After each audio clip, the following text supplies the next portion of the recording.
You again? After the business of Sandstone Villa, I thought that we had settled matters.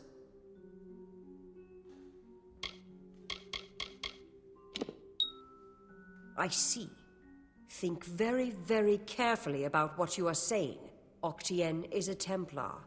He is in a position of the highest authority. And who, may I ask, are you? For you to accuse Octien without having a direct confession is not only meaningless, but contrary to all our procedures. Even if this were true, or even already suspected, it would have to be corroborated by Octien himself. That requires a confession. As he is not here to present the charges himself, I must assume that no such confession exists. Now, I have done all I can for you. Please, trouble me no further with this matter, especially with such insufficient evidence. We have already discussed this. Nothing short of a confession would convict him. As such, Templar Octien will remain undisturbed in the Livrarium.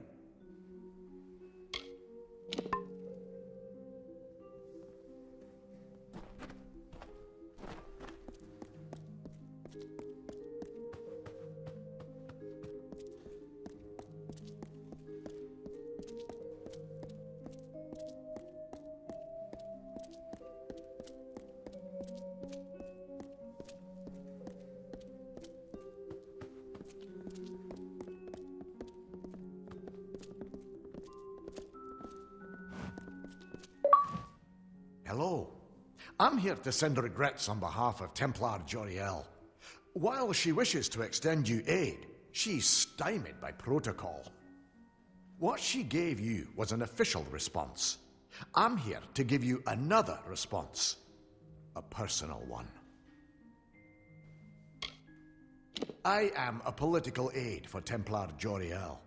I operate in a number of capacities for the Templars' official and unofficial business.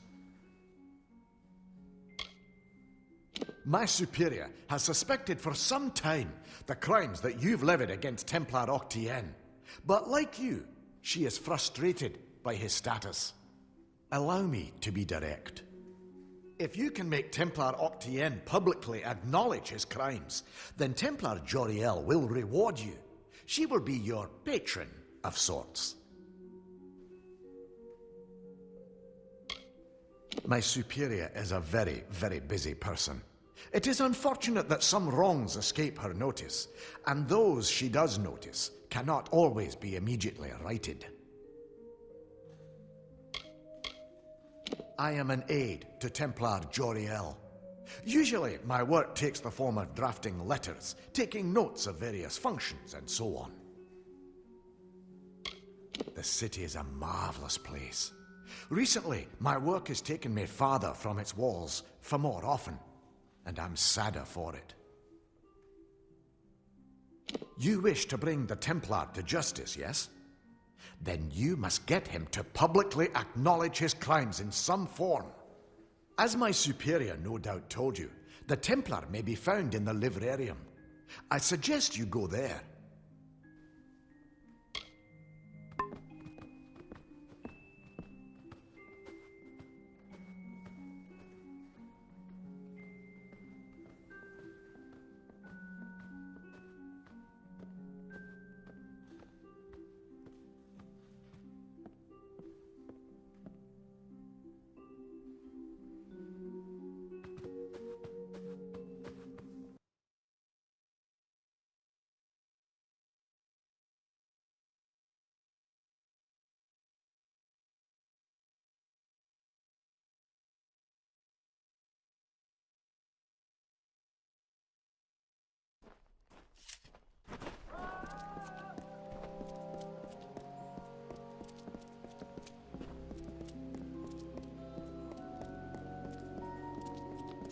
Don't believe me?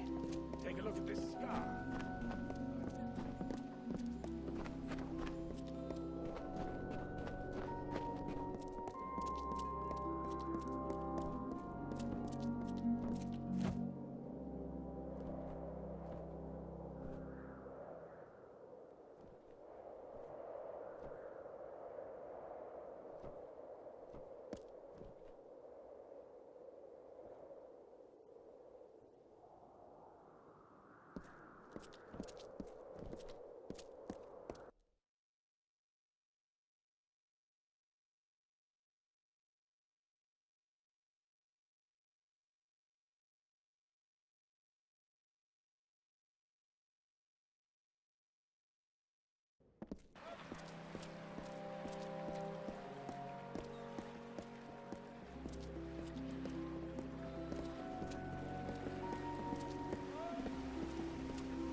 You're alive.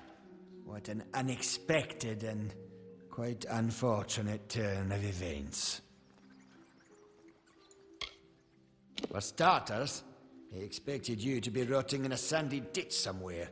Supper for the carrion birds. Understand, you and I are alike. All we both want is to see this business reach its end.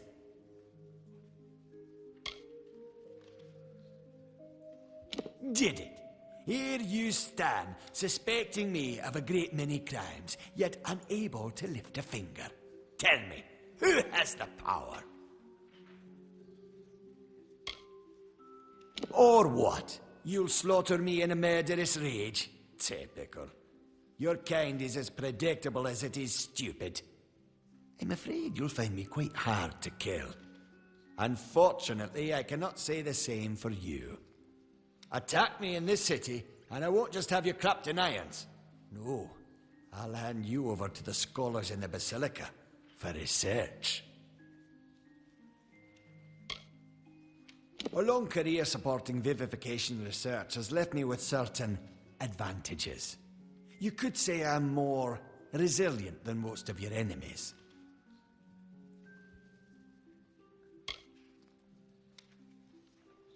The wise and the foolish both die. Is that justice? With the will of souls, I can change that. I can choose who deserves life. To think that yous gave away such a gift to you. Well, we've seen how you wasted your life. Perhaps I'll give Intrinio your corpse to examine. After all, you met your first death as his assistant. It would be a reunion. Of course. And it's such a pity you'll never find out.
Well, if setting fire to the Livrarium and hiring assassins is not an admission of guilt on Octien's part, I certainly don't know what is. It is clear that we Templars must make him assume responsibility for his actions, overt as well as hidden. Even though you went against my explicit instruction, you were effective.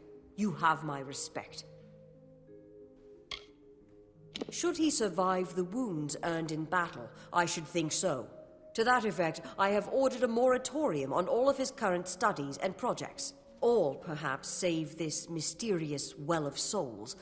That one will take some deliberation, considering its various ethical and societal ramifications. Regardless, Gnome Society is in your debt, and we always pay what is owed.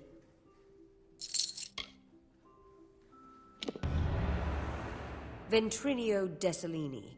One name I never expected to be brought into this business. It seems he has escaped the gallows yet again. I believe your friend Scholar Hughes may be able to help. While you were here, my people found him salvaging the tomes Octien attempted to burn.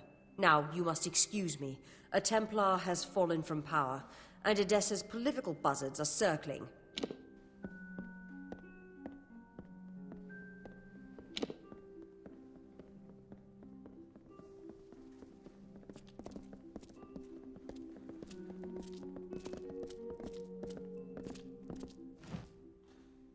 It was my mistake to assume that Octien would go quietly, or that he would leave evidence behind. Such a waste. Some of those books he burned were centuries old, but luckily for us, I was able to salvage some from the flames. Oh, a great many prizes. Treatises on the nature of death, tables upon tables of autopsy analyses, but only one item of true value. Octien's diary. Based off of what I've read in these pages, Ventrinio has been working on an island off of Cluricon. I'm afraid the dark wood of Cluricon still hides our Tuatha enemies. But this young lady, Aileen Shear, says she has a solution for that. When you reach Ventrinio, beware. He is certainly a genius, but complicated. He may try killing you the second time for good measure. His mind may be dangerous, but it holds the secret to entering Alabastra, and you must find it. Oh, I will.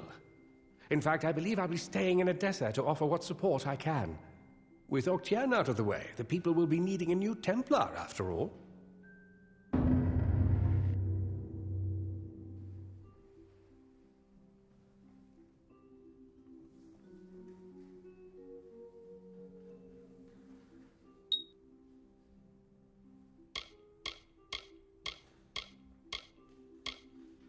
My old colleague, Ventrinio Desalini.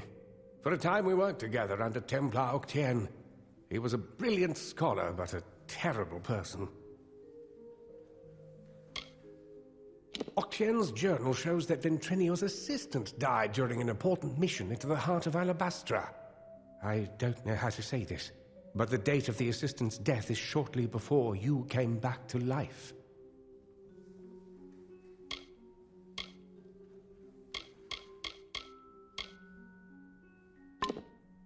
You carry a grave responsibility now, my friend.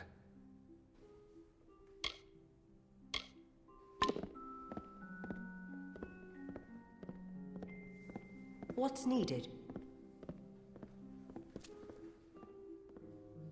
Well, our newest guest, I hope you are enjoying the Sandstone Villa. It is a lovely building.